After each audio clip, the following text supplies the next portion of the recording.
Dan 100% mantap. Masih di pagi-pagi. Masih pagi-pagi pengen, sementara sudah 32 menit lepas dari pukul 7 pagi hari ini. Yes, Dan Del, dari Tasik sekarang ada informasi yang lebih keren lagi nih Del. Apakah itu? Dan ternyata apabila bersedia pindah nih jualan dari Hazard Mustofa Cihideng, pemerintah Kota Tasikmalaya akan membangun sebanyak 320 kios bagi pedagang kaki lima. Biar lebih tertibkan lagi dan sebenarnya juga jangan menghalangi trotoar jalan segala macam. Ya, itu dia. Nah, kalau misalnya juga Matapas bila bersedia pindah dari Jalan Cihideng dari hasil pengukuran sementara panjang Jalan Cihideng mencapai 500 meter dan setelah dihitung bisa memuat sekitar 320 kios ya. Dan itu sudah termasuk setiap 10 kios ada jalan 4 meter, jalan untuk fasilitas bongkar muat yang punya toko. Dan Hidayat saat ditemui di gedung DPRD Kota Tasikmalaya, menurutnya untuk besaran kios dari hasil rapat pembahasan penataan penertiban PKL di Hajet ini telah disepakati satu kios memiliki luas 1,5 meter, panjang 2 meter dengan ketinggian disesuaikan trotoar yang sudah ada. Jadi intinya pemerintah kota bukan ingin mengusir para PKL, tapi justru memberikan jalanan yang lebih layak untuk berjualan. Dan dia menjelaskan saat ini juga dalam upaya melakukan penataan dan juga penertiban PKL di Hajet Mustofa sedang dalam proses penataan jumlah PKL yang dilakukan di Dinas UMKM, Perindustrian dan juga Perdagangan. Dan mereka mendaftarkan juga target pendataan PKL selesai 2 minggu ke depan nih. Jadi targetnya hanya 2 minggu sudah selesai.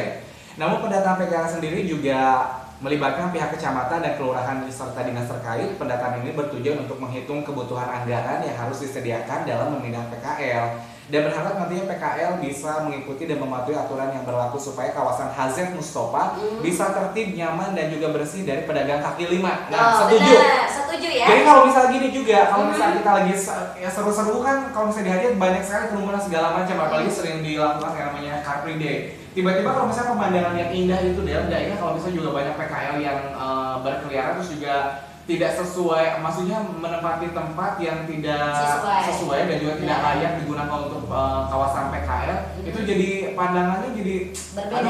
Indahnya Hajet tuh jadi tercemar hanya gara-gara PKL yang di mana-mana tuh juga nyari tempat parkir juga susah karena banyaknya PKL itu tadi. Bukan kita menutup rezeki, tapi alangkah lebih baik PKL tersebut ada tempatnya khusus dari pemerintah tentunya menempatkan para PKL ini jadi lebih baik lagi. Dan jadi, pemerintah Kota Tasik juga lebih teratur. Kota Tasik juga bersih dari yang namanya pedagang kaki lima. Terus juga bukan niat dari pemerintah untuk mengusir PKL tersebut seperti yang kata dia juga tadi, bukan memotong rezeki segala macam, tapi ingin menertibkan kembali para PKL dan juga memberikan tempat yang layak untuk para PKL berjualan tadi. Iya benar kan. Jadi nanti khusus mungkin untuk di daerah Hajet ini khusus untuk pertokoan. Nah sebelah sini khusus untuk para PKL. Jadi kita juga nyaman. Ini pemerintah sudah menyiapkan 320 kios.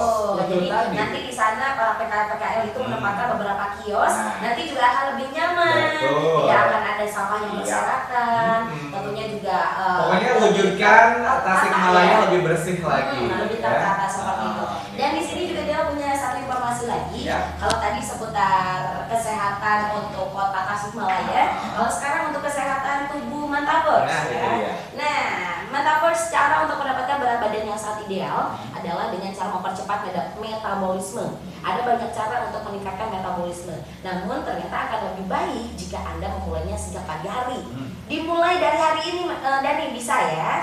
Di sini ada beberapa cara untuk membuat pagi lebih bersemangat. Di antaranya mempercepat metabolisme. Yang pertama harus dilakukan apa? Olahraga. Olahraga penting pasti. Misalkan kalau tidak bisa menyempatkan olahraga, minimalnya kita ke tempat kerja. Kalau misalkan bisa jalan kaki, lari boleh. Pakai sepeda biar sehat. Pakai sepeda, boleh. Yang keduanya tambah intensitas. Karena di sini sebuah penelitian menunjukkan bahwa intensitas latihan olahraga sebanyak 2,5 menit bisa meningkatkan aktivitas metabolisme sepanjang hari. Nah, yang ketiganya sarapan. Dari udah sarapan belum? Belum. Kayaknya harus sarapan dulu. Dikasih sarapan nih sama Dewa. Kalau merasa dikejar kesibukan, jangan pernah melewatkan sarapan. Karena si makan pagi ini akan membuat tubuh dan metabolisme berada dalam kondisi terbaik. Nah, sarapan tidak lama setelah bangun tidur juga ternyata bisa membuat tubuh lebih siap membakar energi.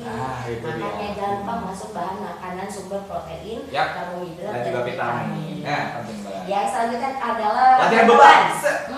Aerobik ya. Aerobik. Jadi misalkan kalau misalkan ada aerobik bisa senam. Bisa. Tuh, 2, 3, 4. Habis Kita di sini senang banget ya. Yang ketiganya cemilan menjelang siang. Kerau kata Mila. Tapi jangan cemilannya Jangan. itu harus Biar cemilan sehat. sehat. Contohnya Benar-benar. misalkan buah-buahan. Hmm. Contohnya misalkan ngambil strawberry. Iya.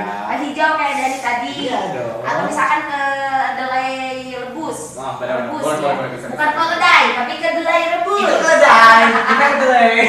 Atau yogurt, tapi yogurtnya yang rendah. Yogurt aku suka. Seperti itu. Asal Itu masuk adalah gimana gitu ya. beberapa itu cara dia. untuk meningkatkan metabolisme tubuh Benar. ya. Nanti kita kasih lagi banyak sekali informasi. Iya, jadi jangan kemana-mana. Tetap setuju di 91,1 Tamalaya 100% mata biar yang pagi-pagi. Pengen. Dari Kamis 21 Agustus 2014. 2014.